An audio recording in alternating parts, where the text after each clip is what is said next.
Welcome to the Explainer. So, today we're diving into some pretty provocative material. A text that lays out a recipe for societal control. Let's jump right in. All right, so the text kicks things off with this quote from John D. Rockefeller. I don't want a nation of thinkers. I want a nation of workers. Wow.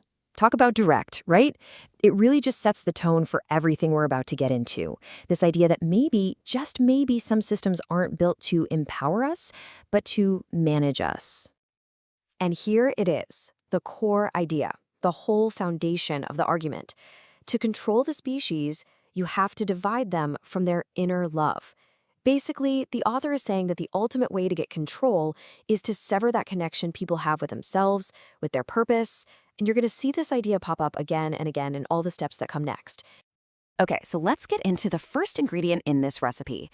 It's all about shaping the mind. The logic is pretty clear, right?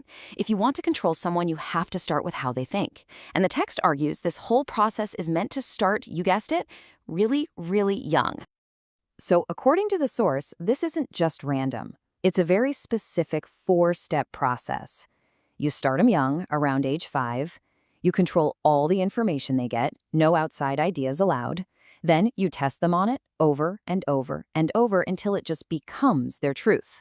And step 4, if anyone dares to have an opinion that goes against the grain, you shut it down. The whole point, as the author sees it, is to swap out genuine critical thinking for a set of approved facts. And it's not just education. The text describes this as a two-front war on our minds. You look at the past, and you're told, look how cruel your ancestors were. Then you look at the present, and it's, look how cruel everyone is to each other right now. It's like a pincer move coming from both sides. The result? You're left feeling scared, and you can't trust your past or even the people around you today. But wait, there's more. The next layer is all about erasing any sense of inner purpose. How? Well, the text lays out 3 big tactics. First, convince people their existence is totally random, that there's no deeper meaning. Second, give a neat, rational, scientific-sounding explanation for absolutely everything. Why? To stop them from asking their own big questions. And third, this one's a bit sneaky. Tell them they're the smartest, most advanced people who have ever lived. I mean, if you're at the peak, why would you ever question the system that got you there? All right, so we've covered the mind. But the recipe doesn't stop there. Next up, it's about commanding the physical form. The idea is, if you can control someone's body, make them feel insecure, make them unhealthy, you've got a whole other level of control over them. So how do you do that? The text suggests a blueprint for making people feel insecure. You create these idols of artificial, impossible beauty so they're never happy with how they look. You push them to constantly compare themselves to each other. And then you introduce confusion about their own biology, suggesting that maybe permanent changes are the real path to happiness. It's all about creating that feeling of, I'm not good enough. And this is where it gets really interesting.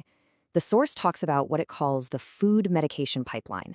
Think about it like this. First, you provide cheap, addictive, super unhealthy food. People get sick, right? It's inevitable. And then what happens? You prescribe medication that doesn't actually fix the problem, it just masks the symptoms. So now you're profiting from the bad food and the medication, all while creating a cycle of dependency. It's quite a system. Okay, so we've gone from the individual mind to the individual body. Now the recipe zooms out to look at society as a whole. And the strategy here is one of the oldest in the book, divide and conquer. The logic is simple. If everyone is fighting with each other, they'll never be able to team up and challenge the system. And where does this division start? The source points a finger straight at social media, where our self-worth gets boiled down to a number: followers, likes, shares. It argues these platforms are built to be addictive, to make us constantly chase validation and always feel like we're not quite measuring up. It's the perfect distraction, isn't it? Then there's the economic trap. The promise we're sold is that if you get enough money, you'll be successful and happy. So, naturally, everyone focuses on chasing money. But here's the catch. According to this text, the system is designed to make it incredibly hard to actually get that money. The result? Most people are stuck in a constant struggle, just trying to keep their heads above water. They're way too busy and stressed to ever question the system itself. So how exactly is all this division kept going? Well, the text lays out a few key tools. For one, you can cause some chaos and then blame it on a specific group. Boom, instant stereotypes and an enemy. Then you turn them against each other in every way you can think of. The ultimate goal? to make sure that even if people manage to agree on one thing, there's always something else waiting in the wings to divide them all over again. Okay, this is the final piece of the puzzle. This is where the source ties everything we've talked about, the mind, the body, society, into one big self-perpetuating cycle. A loop that basically locks people into compliance, maybe without them even knowing it's happening.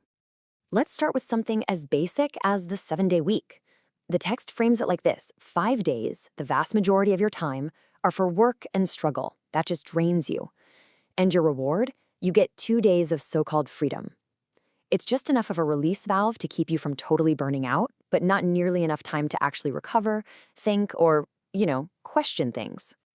And get this, the text says that even on those 2 precious days off, the system's still at work. How? By promoting the consumption of, well, what the author calls poison. Things that numb you out, keep you disconnected, and make sure you show up on Monday morning feeling foggy and drained, ready to start the cycle all over again. And that brings us to the complete cycle, the whole shebang. Step 1, you work a draining job to get money. Step 2, you use that money on addictive foods and other things to feel some relief. Step 3, that stuff makes you sick. Step 4, you pay for expensive healthcare and drugs that just manage the symptoms, which leads to Step 5, you have to keep working that draining job to afford the whole cycle. It's a perfect loop, a trap, as the source puts it.